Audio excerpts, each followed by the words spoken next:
नमस्कार, मी ॲडव्होकेट दीपक चटप. मी ॲडव्होकेट बोधी रामटेके. राज्य सरकारने 12 फेब्रुवारी 2026 रोजी एक शासन निर्णय जारी करत राज्यातील हजारो विद्यार्थ्यांवर अन्याय केलेला आहे. RTE अंतर्गत प्रवेश करत असताना राहत्या घरापासून केवळ 1 किलोमीटर अंतरावरील शाळेतच आपल्याला अर्ज करता येईल अशा संदर्भातली ती तरतूद करण्यात आली.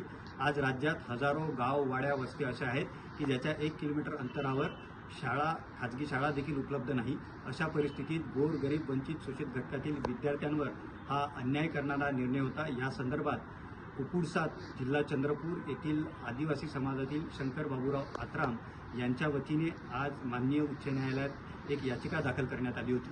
आणि या एकंदरीतच याचिकेची गंभीर दखल न्यायालयाने या ठिकाणी घेतलेली आहे. आणि एकंदरीतच राज्यातील ज्या जिल्हा परिषद शाळा आहेत त्यांच्या परिस्थितीवर देखील गंभीर प्रश्न न्यायालयाच्या माध्यमातून उपस्थित करण्यात आलेले आहेत. आणि या विषयाची गांभीर्यता लक्षात घेता त्यांनी 9 मार्चपर्यंत राज्य शासनाला उत्तर दाखल करण्यासाठी सुद्धा सांगितलेले आहेत. आणि या संदर्भातला जर सकारात्मक निर्णय या ठिकाणी जर लागला आणि हा GR जर रद्द झाला तर महाराष्ट्रातील हजारो शोषित वंचित घटकातील विद्यार्थ्यांना मोठा दिलासा मिळेल असं या निर्णयाच्या माध्यमातून अपेक्षा आहे.